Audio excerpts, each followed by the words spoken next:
is a man who would stay up 2 a.m., 3 a.m., reading students' projects, reading theses for corrections, and dotting all the I's. Without missing words.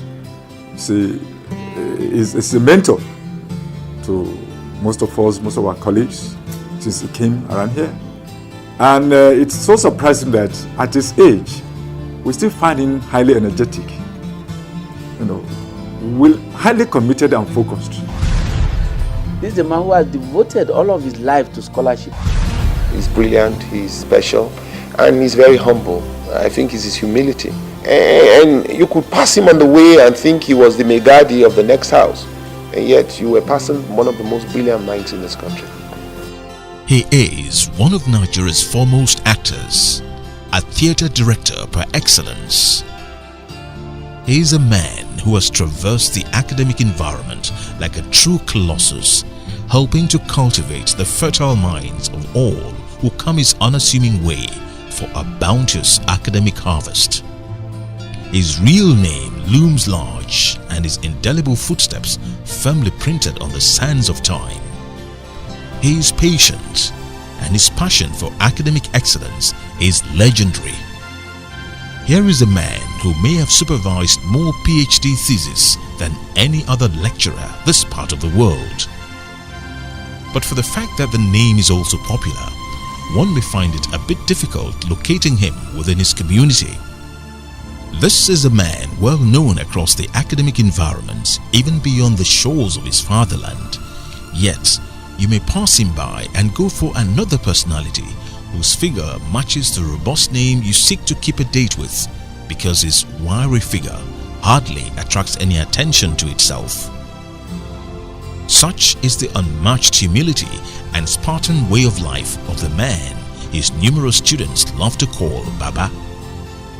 Such is the mystery of the enigma, the writer, actor, director, lecturer, scholar, and a passionate man of the theatre, Professor Adelugba Olorunfemi Adelugba.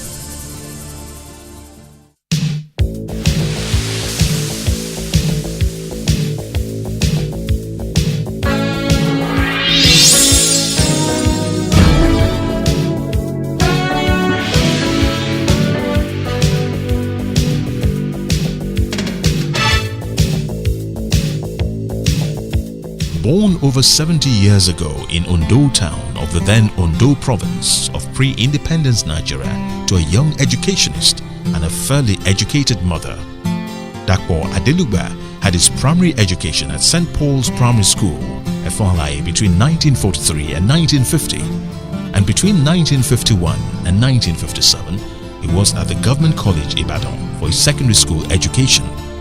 Young Dapo's window into the world was through the rich foliage, undulating topography of Efalaye and the availability of books, mostly biographies and autobiographies, which he read voraciously within the confines of St. Paul's School and Church compound at Efalaye.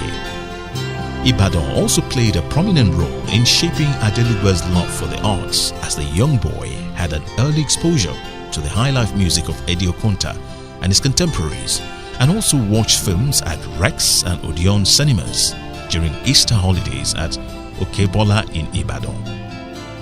He also had the opportunity to develop his skills in writing poetry, short stories and drama at Government College Ibadan, which he attended in the glorious days of Derek Bullock, when secondary school education was more of a total and comprehensive experience.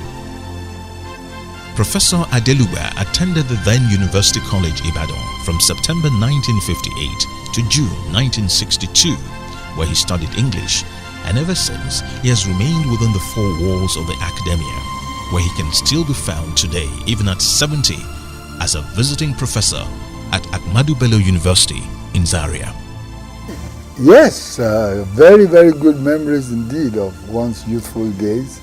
I remember that when my daughter was born and was growing up, I had her on my shoulders when we were directing Kiriji. And in fact, many people laughed and said that I directed better with this infant on my shoulder than I did when I was totally free with both hands, as it were. I remember when I used to write him letters when I went to boarding school, FGC Lorry, and I would write my father letters every week. My father would send the letters back to me corrected with red biro. My grandma, if I didn't write date, he would write date, underline it there for me. So I know my father as a teacher and as a very generous father.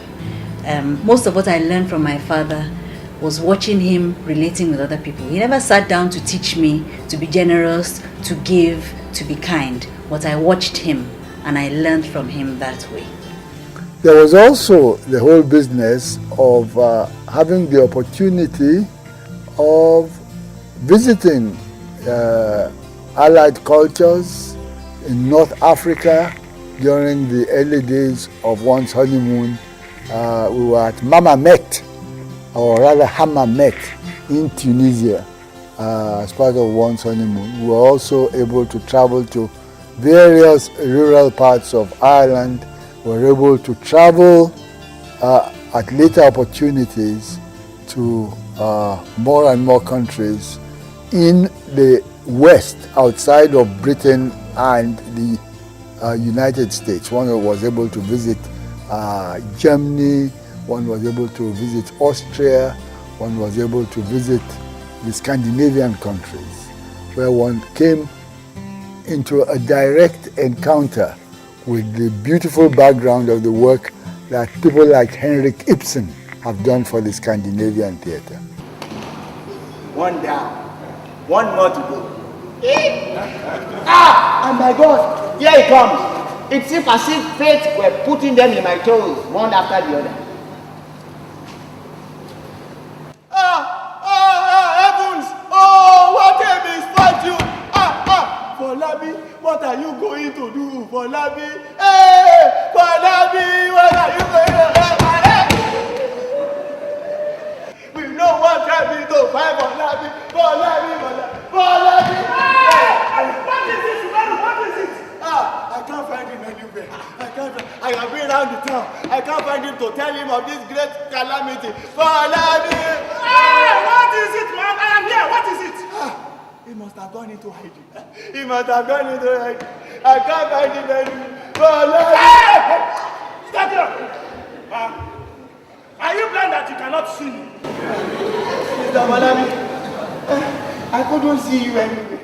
Yes, it's been a very exciting time indeed, and talking about pranks, I remember that the whole business of going out in the nights, in the evenings, was at that time fairly safe, not like now when everybody is frightened that he could be waylaid on the way back home and so on. At Ibadan, where I was based, and where quite a few others like the late Christopher Okigbo, the living Wale Soyinka, the living, Segun Shofowote and the rest, Segun Olushala, where we were based, you could, at the various nightclubs, just sit down and enjoy yourselves. You feel like a beer, you have a beer. You want to have a Coke, you have a Coke. And the taxis in those early days never really seemed to have stopped running. You could go home as late as, say, 2 a.m. and there would still be taxis, and you may doze where you're having your drinks and decide to go home early, and by 4:30 in the morning, the taxis were running again. So it was a very kind of beautiful country, a country not without its dangers, but by and large a free country in which people were able to stretch their arms and their feet, and in which people were able to make fresh associations as life wore on. Uncle Adelugba, as we knew him then, was a lecturer who was in his late 30s then, so we called him Uncle D. He was a lecturer that combined serious academic work with practical work. He was not just a theorist of the theatre. He also was a very good actor and a very good director. And very many of us students saw that as a rare combination. So quite a number of us took to him. And so he became, from that early time, our mentor for life. He's my brother, but he's much more than a brother to me. He's more even of a father. He's been ever so protective, so concerned about my progress. Having him as a brother is a great blessing, really. There's a gap of 9 years between us. I remember him, he was already in the secondary school by the time I was growing up. So during the holidays, he was always reading. Most of the time, while we were busy playing, anyway, it's understandable. And when I really came to be close to him was when I finished my school cert. He just came back from the US after his master's. He came back in 65. And I finished school cert 1965, December. So that's when I came. And that's when he really saw me. And he was amazed. And you should have seen how oh, she's grown, I can't believe it. Because he saw me maybe a few years before then, but that's the growing period. I first met Professor Adelugba, I think in 1976, when I was trying to obtain admission to read theatre arts at the University of Ibadan. And it was an interesting meeting because I was, since I didn't read a diploma, the new rule was that a lecturer of the university must identify you or kind of recommend you. And I didn't know anybody in the University of Ibadan. So I left the admissions office and walked to the department. And as I walked up the stairs, I saw the then Mr. Adelugba walking down. And I told him, I said, "Excuse me, sir, I've been asked that I need to be recommended by staff." And his laugh was what threw me. He had a cigarette in one hand and a piece of cola nut in the other. And he laughed, beating himself. And he said, "I don't know you. How can I on earth recommend you?" And he didn't recommend me, so I didn't attend University of Ibadan. But that was a meeting that I was never to forget. He's a very meticulous person. He's a very compassionate human being, hardworking, very thorough. You go through him, you know you go through a meal.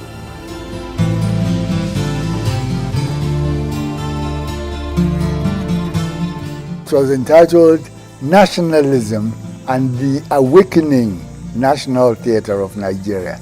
There wasn't yet a national theatre, but I believed, and I still believe, that we had the makings of one. In the work, for instance, of the traveling theatres, the Adelugba ensemble that emerged, the Hubert Ogunde concert party, the Kola Ogumola Traveling Theatre, the Oyin Adejobi Traveling Theatre, the Aki Ogugbe Traveling Theatre, the various productions at the semi-professional amateur levels in the towns and the cities of Nigeria, works in Lagos by Eldred Fiberesima and his theatre troupe, by Sam Iyamu and his theatre troupe.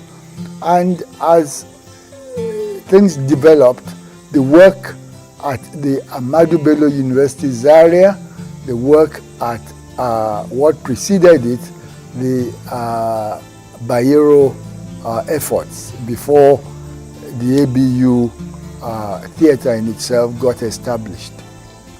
So what informed that thesis was the fact that we could move forward towards a national theatre without any kind of fear, without any kind of anxiety that we might not be good enough.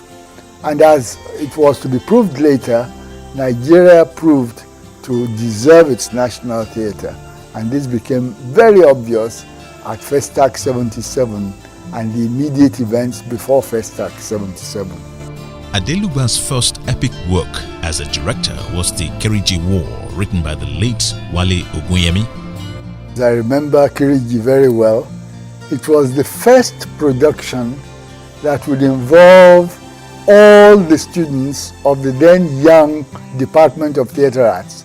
We had been a school of drama from 1962 up till 1969-70. Directed Wale Ogunyemi's Kiriji.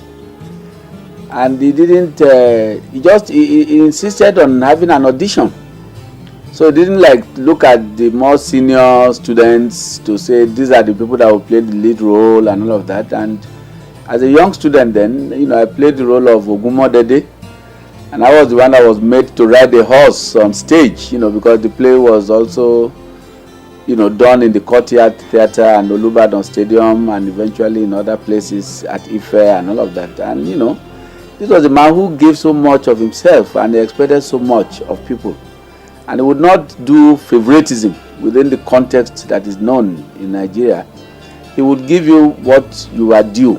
And that, for me, is the essential Adelugba. And that's why we continue to celebrate him, because he has remained steadfast in what he knows how to do and the way and manner in which he does them. Kiriji marked the first production in which all students and all staff participated. My directorial approach was to look into the inner depths of history and to dig out the tendencies of man present, man past, and that whole greed that leads to war, that whole selfishness. And in this particular case, we had two armies, the Ekiti-Paraku army and the Ibadan Oyo army. We had these two struggling against each other. And the whole business of having a performance outside of the arts theatre at the Institute of African Studies led to a lot of inventiveness in terms of theatre usage, in terms of what we called, as opposed to the old apron stage of the arts theatre, we talked of the apron grass of the Institute of African Studies, because our apron there was purely conceptual. It was playing on the grass lawns of the Institute of African Studies at the University of Ibadan at the time. It was also an opportunity for the students of the department to be exposed to professional training. All the actors and actresses were worked on not only by myself, but by the entire cast, the entire staff body.